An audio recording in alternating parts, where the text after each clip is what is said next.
સુરતમાં દર વર્ષે શાંતિપૂર્ણ રીતે યોજાતા ગણેશ ઉત્સવમાં આ વખતે બબાલ અને ધમાલ જોવા મળી રહી છે।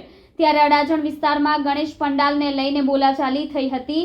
ગણેશ ઉત્સવમાં ઊભા કરવામાં આવેલા પંડાલ અને લાઇટિંગના પેમેન્ટને લઈને ઝઘડો થયો હતો।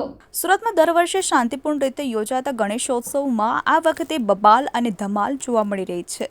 ત્યારે અડાજણ વિસ્તારમાં ગણેશ પંડાલને લઈને બોલાચાલી થઈ હતી। ગણેશોત્સવમાં ઊભા કરવામાં આવેલા પંડાલ અને લાઇટિંગના પેમેન્ટને લઈને ઝઘડો થયો હતો। અડાજણમાં ગણેશ આયોજકો અને મંડપવાળા વચ્ચે બબાલ થઈ હતી। બાકી પેમેન્ટની ઉઘરાણી બાબતે બોલાચાલી થઈ હતી।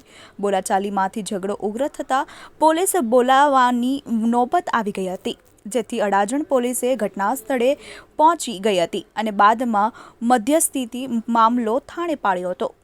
અડાજણ વિઘ્નેશ્વર ગ્રુપના આયોજકો અને લાઇટિંગ મંડપવાળા વચ્ચે ઝઘડો થયો હતો। રૂપિયા ન આપતા મંડપ ખોલવાની કામગીરી હાથ ધરવામાં આવી હતી। ગણપતિની મૂર્તિ આસપાસ ડેકોરેશન માટે કરવામાં આવેલા ટેબલ સહિતનો સામાન ઉઠાવી લેવામાં આવ્યો હતો।